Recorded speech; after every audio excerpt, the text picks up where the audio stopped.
Ghazipur border से ही वापस दिल्ली भेज दिए गए। सरकार का, प्रशासन का कहना है कि इसके जरिए उन्माद बढ़ने की पूरी संभावना थी।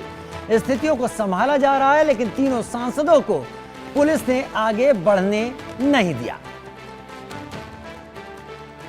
दिल्ली और गाजियाबाद के बीच बने गाजीपुर बॉर्डर से ही इनको वापस भेज दिया गया। हालांकि मीडिया की भी भारी मौजूदगी इस वक्त थी, लेकिन उसके बावजूद पुलिस सख्त रही, आगे नहीं बढ़ने दिया।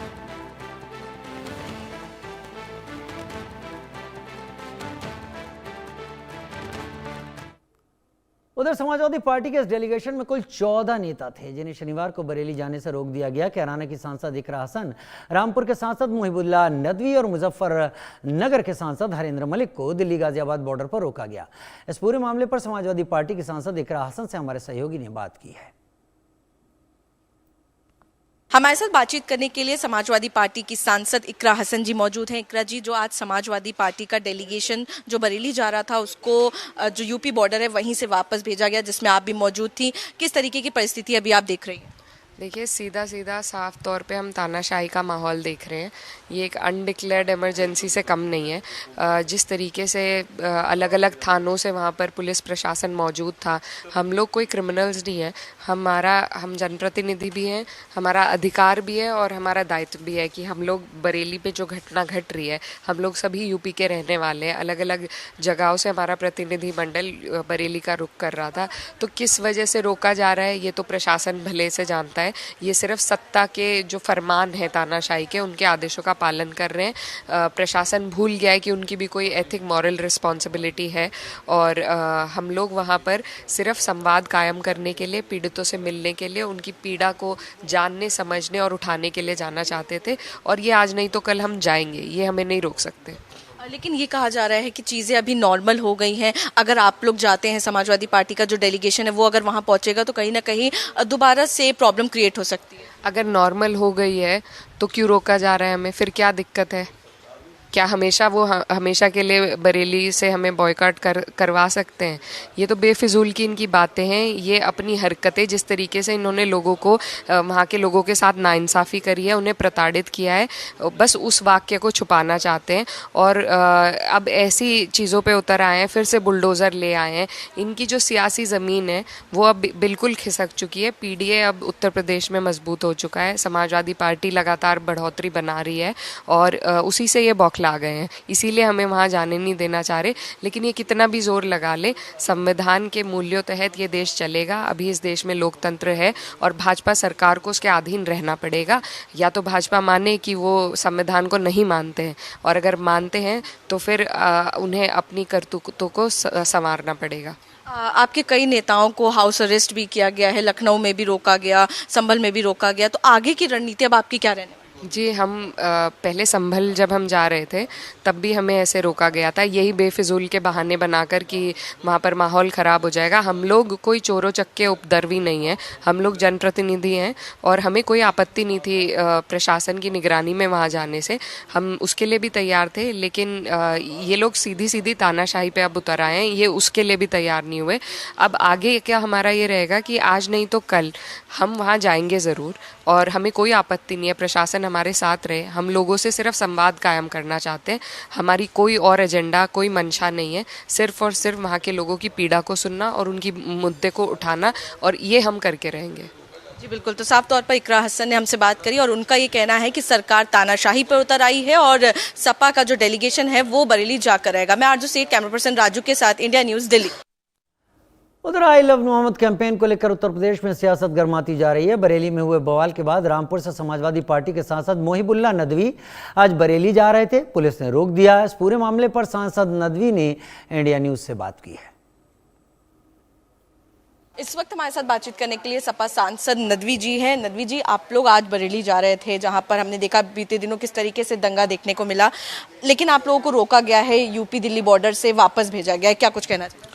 देखिए, बड़े अफसोस की बात है, बड़ी दुख की बात है जिस तरह से वीकर्स सेक्शंस को, आदिवासी दलितों को किया जा रहा है, सिखों को भी किया जा रहा है, और सबसे ज़्यादा मुसलमानों को टारगेट किया जा रहा है। और उनके जो as a citizen of India जो राइट्स हैं उनको ख़त्म किया जा रहा है। इसका संज्ञान कई बार सुप्रीम कोर्ट ने भी उत्तर प्रदेश भाजपा सरकार को लताड़ लगाई और उन्हें सबक दिया कि आप ऐसा ना करें, बिल्डोज़र कल्चर ना चलाएं। किसी भी मामले में जो आर्टिकल 25-26 है उसका वायलेशन मत करिए, लेकिन बराबर जो है ये वाक़यात पेश आ रहे हैं। ऐसा लगता है कि रूलिंग पार्टी को भेदभाव करने में ही सत्ता मिलती है और उसको वो इस्तेमाल करते हैं। अच्छा, देश के विकास से उसका तो कोई ताल्लुक़ नहीं है। देश में किस तरह से एजुकेशन स्तर गिर रहा है, स्कूल बंद हो रहे हैं, अभी तक वो स्कूल ओपन नहीं हो पा रहे हैं, नौजवानों के पर्चे लीक हो रहे हैं, उनका कोई मलाल नहीं हो रहा उन्हें, बेरोज़गारी बढ़ रही है, महंगाई बढ़ रही है, कोई उस तरफ तवज्जो ना करके सिर्फ छोटे छोटे इश्यूज खुद उठाते हैं, पैदा करवाते हैं लोग। उनमें सरकार जो है कैसे कैसे बयानात देती है कि ठोक दो, डेंटिंग पेंटिंग कर दो।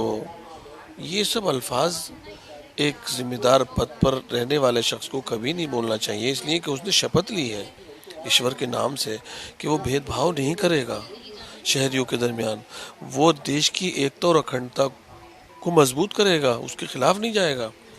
लेकिन पता नहीं क्यों हम लोग उस ताकत को भूल रहे हैं जिस ताकत ने हम सबको ये इतना प्यारा वतन दिया, हमें इंसान बनाया।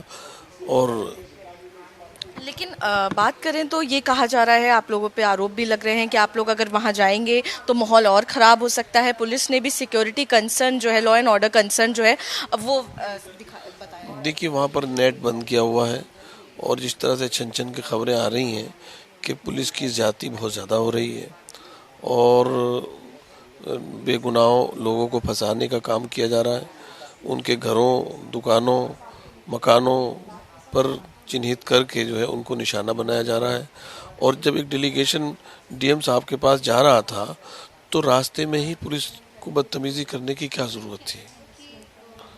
आपने उनको इस जज्बे को, जिस जज्बे से वो निकले थे अपनी बात पहुँचाने के, संवैधानिक तरीके से निकले थे, उसको भी आपने पूरा नहीं होने दिया। तो इसका फेलियर है, ये गवर्नमेंट का फेलियर है। आगे की रणनीति अब आपकी क्या रहने वाली है? नहीं, आगे भी जाएंगे हम लोग। अभी तो पुलिस ने रोक दिया हम लोग को जाने से, लेकिन आगे जैसे ही हालात बेहतर होंगे हम वहाँ जाएंगे और एक एक बंदे से वहाँ मिलेंगे जो इससे पीड़ित है, उसके दुख दर्द को समझ करके उसका समाधान करने की कोशिश करेंगे। जनप्रतिनिधि की यही जिम्मेदारी होती है कि वो किसी को भी मायूस ना होने दे कानून से, और जो है वो संविधान से, मुल्क के से जो उसकी आत्मा का रिश्ता है वो उसको टूटना नहीं चाहिए।